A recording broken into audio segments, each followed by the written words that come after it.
Oi, gente, tudo bem com vocês? Estamos aqui de volta hoje para falar um tema bem interessante que é sobre teoria do apego. Teoria do apego, a gente falou e finalmente a gente está gravando sobre esse tema. Isso, exatamente, um tema muito interessante. E aí a ideia é que a gente discorra um pouquinho aqui sobre a teoria e que vocês tenham aí condições de se perceber ou perceber alguém, um parente, um amigo que esteja aqui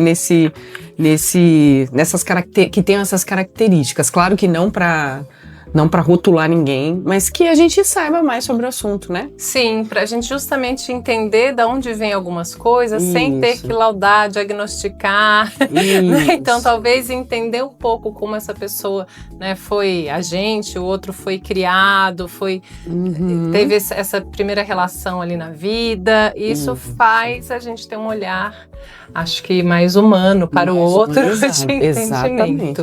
Então, olha, já vai lá, curte os vídeos anteriores, assiste esse aqui, compartilha, né? Se inscreve no canal e se você tiver um e-mail, uma história para contar pra gente desenrolar aqui, vocês podem mandar no nosso e-mail, que é o desenrolabb, a letra B, @gmail.com. Exatamente, a gente vai contar a sua história aqui, preservando a identidade, ou a história de alguém que você queira entender um pouco mais, né? E a gente vai preservar a identidade. Então vamos lá, eu sou a Gisele Maia, psicanalista. Eu sou a Tércia Barreira, psicóloga. E esse é o Desenrola Vai Bebê. A teoria do apego, ela foi criada aí numa intenção de entender um pouco mais como esses vínculos familiares, eles respondem um pouco como a pessoa se relaciona na vida adulta. Quer dizer, começa lá na infância, é isso? Começa na infância. Começa lá em 1979, né? O psicólogo John Bowlby, ele foi mapeando a relação entre o bebê e os pais, os cuidadores, né? Para entender este apego. Isso. Aí, anos depois, 2 psicólogos vieram e pegaram essa teoria e vamos tentar entender esse bebê, como que ele fica quando ele cresce? Como ele se relaciona com as pessoas a partir dessa questão do apego. Então é bem interessante porque a gente começa a ver nessa ótica, né, de que esse apego inicial, ele acaba nos acompanhando ao longo da vida, né? Como o que a gente espera do outro e como que a gente se relaciona com o outro. Muito legal, né? Então a gente pode começar falando sobre o apego seguro. Isso. Vamos falar então sobre 4 tipos de apego, né? Então, o primeiro seria esse apego seguro, que eu gostaria que a Gisele falasse um pouquinho sobre o apego seguro. Então, o apego seguro, bom, o nome já diz, né, um pouco que é essa coisa da segurança que é construída, que esses cuidadores têm com a criança desde o início lá. Então, se essa criança é exposta a um cuidado de proteção, né? Alguém que esteja ali para apoiar. A uma mãe suficientemente boa. Uma mãe suficientemente boa. Então, eu lembro de uma história que a minha mãe, quando eu tinha uns 6 anos, a minha mãe trabalhava fora, ela sempre trabalhou, mas ela falava pra gente assim, ó, quando a novela tal estiver passando, é o horário que eu vou chegar. E a gente chegar do trabalho. E a gente ia lá pra janela, eu e a minha irmã, pra ver, porque passava novela, a gente ia lá pra janela pra ver se a minha mãe tava chegando, e minha mãe, na hora certa, ela tava chegando. Então isso deu pra gente um sentimento de segurança muito grande, que a gente podia confiar no que ela tava dizendo. Então é esse apego seguro que ela transferiu pra gente, que a gente conseguiu ao longo da vida desenvolver também nos nossos relacionamentos. Eu entendo assim, né? Eu acho que isso me ajudou também a lidar com os relacionamentos. Porque ela estava sempre ali no mesmo horário que ela comentou. Então, o Freud, ele fala de uma ansiedade de separação, né? Na infância. E que se a mãe suficientemente boa, esse ambiente, ela consegue dar essa segurança para a criança ela vai confiando nesse outro. Porque é lá atrás, né, gente? É nessa construção do amor narcísico que a gente vai identificando que pode confiar. O amor, ele é oferecido e a gente aprende a amar amando, né? Assim, sendo amado, né? Os limites. Então, esse apego seguro, ele fala muito disso, assim, que se é um ambiente que você pode contar, a probabilidade da criança desenvolver depois essa confiança, essa autoconfiança, essa segurança nos relacionamentos é muito maior, né? É muito legal isso, né? Muito legal. E aí, essa questão da confiança, ela é muito importante, né? Porque não é só que eu confio cegamente, né, Gi? Então, existe essa confiança, eu tenho dados para conseguir avaliar se essa situação, se essa pessoa são de confiança. Eventualmente a gente se engana, mas não é nada que seja assim muito recorrente, né? Então é isso. E aí quando eu percebo que o outro, por exemplo, me frustrou, me decepcionou, me traiu, né? Eu consigo também elaborar isso de uma maneira mais saudável, né? Então, sair, por exemplo, de um relacionamento tóxico logo no início da relação, porque aquilo não condiz com a minha história, né? Então, existe um estranhamento. E aí, não, acho que isso aqui não me pertence, não me interessa, né? Então eu acabo tendo, né, a tendência, né, de ter relacionamentos mais saudáveis ao longo da vida. Saudáveis e também equilibrados, com maior autonomia, né? Porque a confiança, ela traz isso também, né? Mais intimidade, mais autonomia para a vida, né? É claro, né, gente, que a gente tá falando aqui, eu dei esse exemplo da mãe, mas a gente sabe que muitas mães saem de manhã de casa, precisa trabalhar, e a gente, assim, essas situações, quando elas são muito cotidianas e corriqueiras, né? Essa, por exemplo, hoje a minha mãe não conseguiu chegar do trabalho naquele determinado horário. Mas isso é uma vez ou outra, uma exceção, não é de uma estabilidade constante, porque isso aí provoca uma outra coisa que eu acho que a gente pode começar a falar aqui do apego ansioso e preocupado.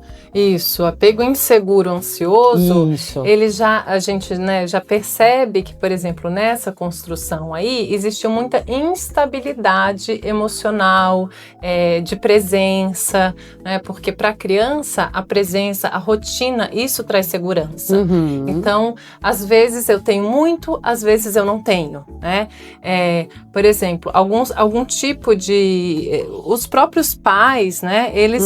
Porque, em alguma medida, para eu dar segurança, eu também preciso me sentir segura, né? Então, muitas vezes isso também é um pouco transgeracional, então eu acabo repetindo um pouco esses padrões, né? Então, não é impossível a gente mudar, então só pra gente até perceber que isso aqui não é uma coisa fatalista, né? Se eu tive essa criação, então agora é isso, não. Então, claro que um trabalho terapêutico, por exemplo, né, analítico, vai ajudar a gente a perceber, conscientizar e poder mudar, né, os nossos comportamentos, a nossa forma de sentir o outro, de perceber a comunicação, né? Então como a gente comunica isso para o outro também, né? Então o apego inseguro ansioso, ele é aquela pessoa, vamos pensar, que está sempre em alerta, né, Gi? Está sempre em alerta, assim, tem de uma insegurança também, confiar, né? Tem medo de rejeição, por exemplo. Com medo de abandono. Pode desenvolver dependência emocional. E também uma busca excessiva por aprovação do outro. Porque esse cuidado, ele foi muito inconsistente, muito inseguro. Então, eu não sei, eu fico confuso. Eu não sei como confiar, né? E então, e a gente vê muito, né? Aparece muito na clínica a dependência emocional, né? Assim, eu tenho esse apego ansioso, então como eu não tive essa estrutura, essa base, esse suporte na infância, que eu pudesse contar, né? Eu desenvolvo na vida adulta essa coisa de querer contar excessivamente com esse outro, de depender do outro. De depender emocionalmente. Né? Emocionalmente. Então, e aí é muito ruim essas relações de dependência emocional. A gente já tem um episódio aqui sobre isso, que é muito legal.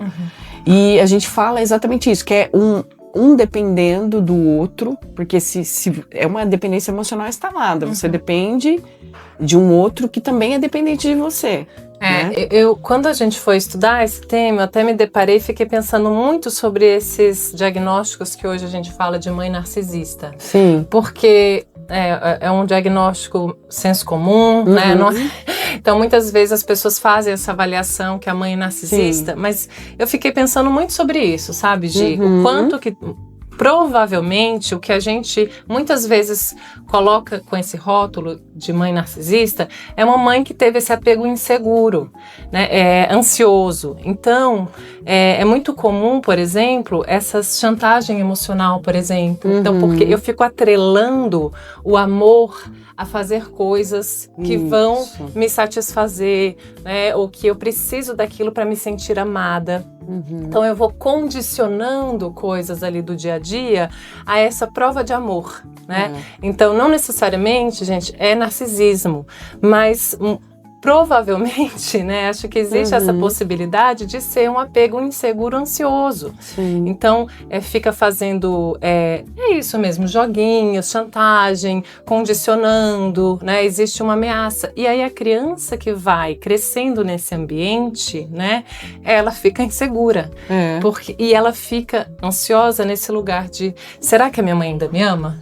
Será que eu ainda sou amada? E fica buscando esse olhar, essa aprovação, essa atenção que eventualmente vem e eventualmente não vem. Né? Então, quando a mãe se aborrece, por exemplo, e ela dá um tratamento de silêncio e a criança fica refém daquilo. Então, quando ela vai crescendo, ela vai se tornando também essa adulta ansiosa nesse lugar, né? Com medo de ser abandonada, com medo de ser rejeitada. E vai sempre tendo, achando que precisa estar um passo na frente para se precaver, né? De ser abandonada. E também de que precisa, na dependência emocional, de que precisa desse outro sempre para se validar, né? Do olhar. Esse olhar da mãe que não teve lá na infância, né? Ou essa coisa muito instável e muito insegura, na vida adulta eu busco isso o tempo inteiro. Eu tenho que, é como se eu entregasse o meu poder, a minha libido para o outro, o meu desejo para o outro resolver a minha vida, né? Eu não consigo fazer nada sem que esse outro... aí eu tô falando de um quadro de dependência emocional, né? Mais grave e tal. Mas assim, eu entrego o meu desejo para o outro, porque é isso, eu não tenho segurança. Eu não construí essa segurança. Eu não fui criado num espaço onde isso para mim foi possível. Né? Mas é interessante também voltar nessa fala da Té que não é... Os apegos, eles não são permanentes, então a gente pode o tempo inteiro olhar para isso, cuidar disso e mudar também. Sim, né? exatamente. Uma narrativa, a história, né? E você fazer esse movimento, né, de que você pode mudar a sua história, já é terapêutico nesse sentido de você colocar em você essa libido. Isso, né? De você trazer de volta. A responsabilidade pela sua felicidade depende muito de você, né? Principalmente de você. Né? E que o resto não vai ter esse controle sobre você. Então, mesmo que o outro me decepcione, né, eu vou ficar frustrada, etc. Mas eu vou dar conta de me levantar, me erguer e vamos lá, então, né, vamos lidar com isso de uma maneira funcional. Podemos ir para o próximo? Podemos. A gente pode falar do apego evitativo. Né? Isso, o apego inseguro evitativo. Então, e é muito interessante porque geralmente a gente vê nos casais assim, ó, um tem apego evitativo, um apego inseguro evitativo e o outro é apego ansioso e preocupado. Ainda mete.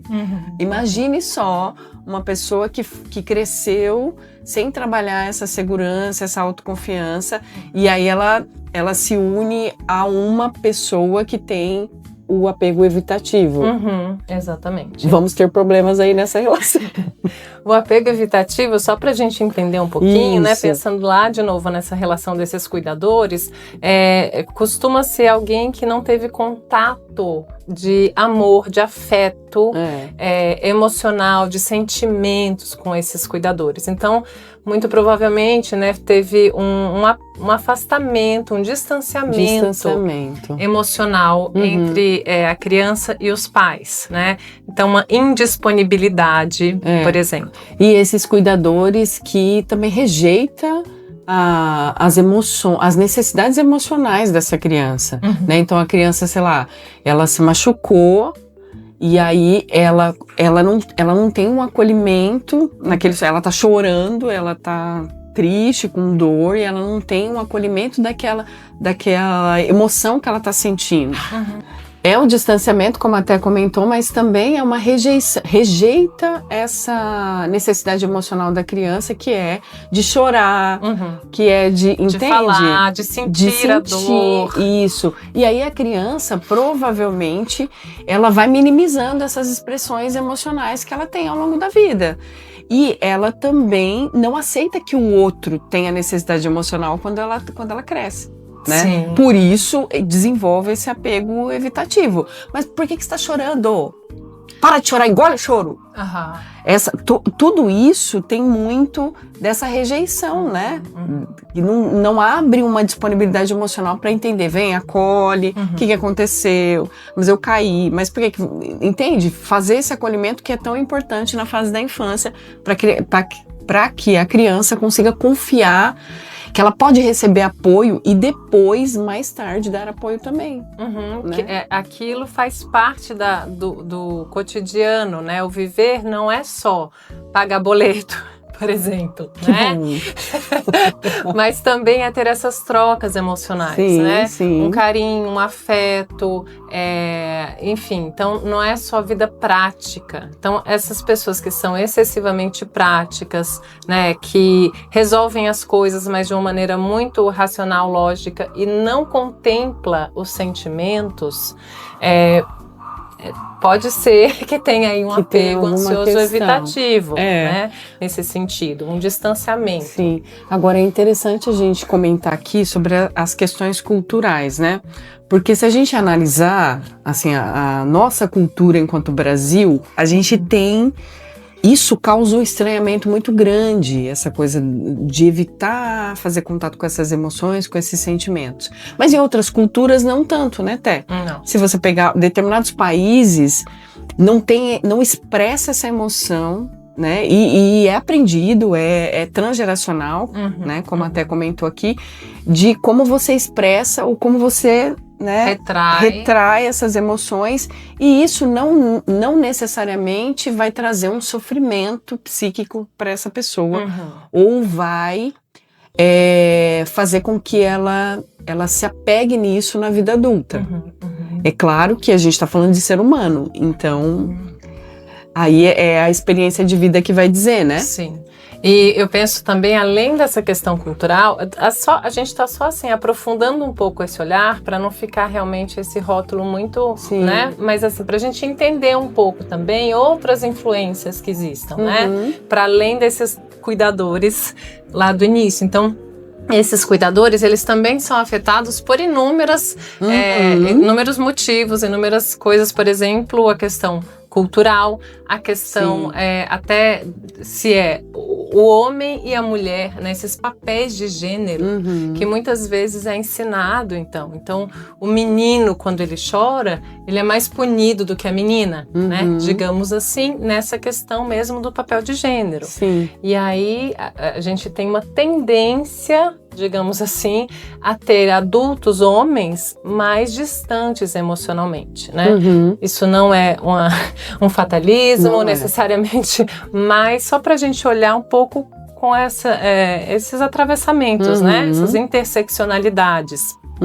Até a questão do racismo, né, Gi? Eu fico pensando Sim. muito nisso. Então, quando a gente vê o racismo nesse lugar das emoções também, então, o que é esperado da mulher negra ser mais forte, o homem negro ser mais forte, né? Então, essa cobrança. O homem negro também lidar com as questões sempre, e da mulher negra também, envolvidas com raiva, essas respostas muito reativas, que a história explicaria, né? Sim, Só esse contexto já explicaria.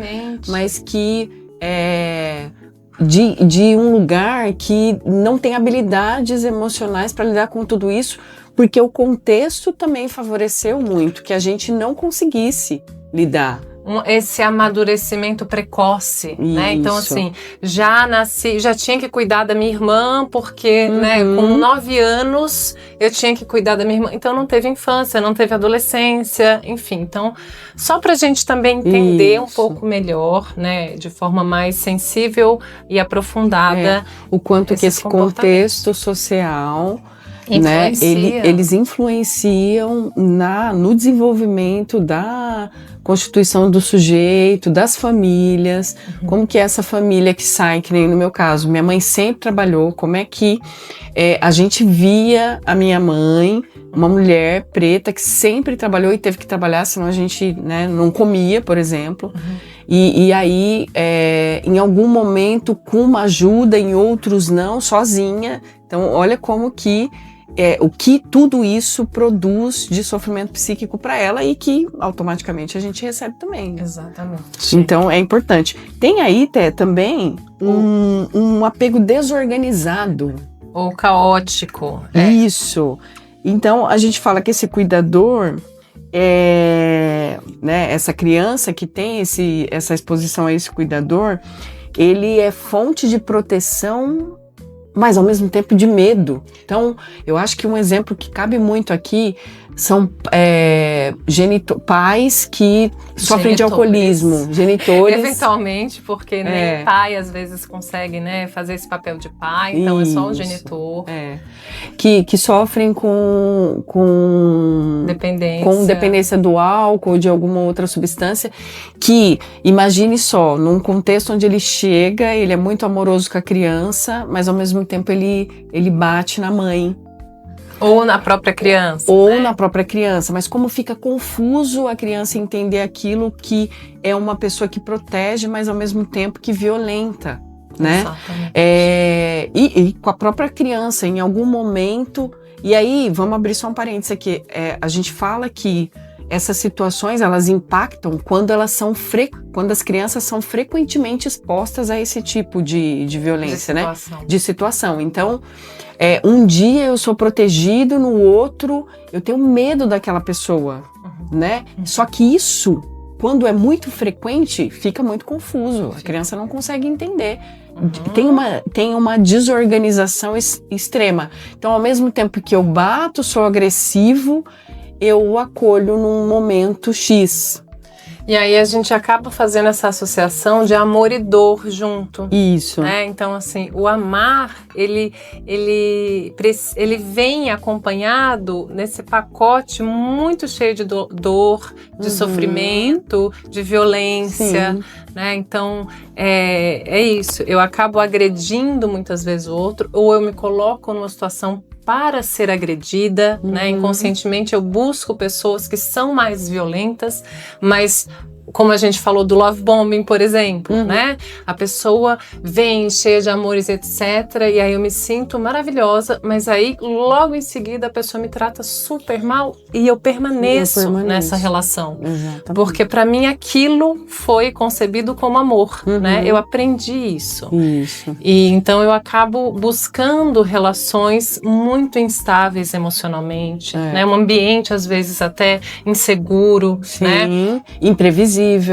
E também, né, acho que falando da psicanálise, muitas experiências traumáticas ficam no inconsciente.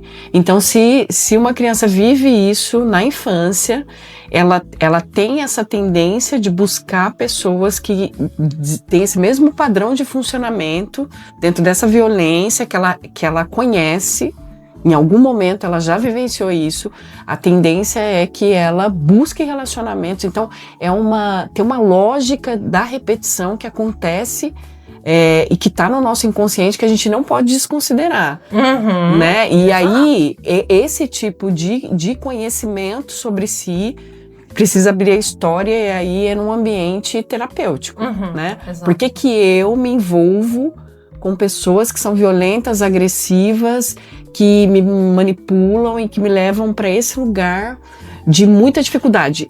Aí eu acho que até sobrepõe essa questão do apego, né? Porque tem questões inconscientes aí também, né? Enfim, acho que é tudo junto. E assim, por que eu sou essa pessoa que me coloco nessas relações, que às vezes eu sou violentada, né? Ou que eu violento, então também, né? A gente tá falando aqui às vezes para pessoas que são vítimas dentro dessa relação, mas também para pessoas que são abusadoras. Isso. Porque esse pacote, né? Então, muitas vezes eu fico pensando até, de novo, né? Nesses diagnósticos que a gente tem de borderline, né? Transtorno de personalidade borderline, que é essa mistura, né? Do medo de abandono extremo e ao mesmo tempo uma violência. Isso. Então eu começo a gritar com outra pessoa, falar um monte de coisa, quebro coisas na casa, me machuco, né? Machuco o outro. Essa relação, né, provavelmente, quando as duas pessoas são assim, a gente pode pensar nesse apego inseguro desorganizado. Porque tem tudo a ver com essa, né, com como eu introjetei essa relação da vida, o amor. Como né? eu aprendi a amar. Aprendi a amar. E ser amada. É muito interessante, né?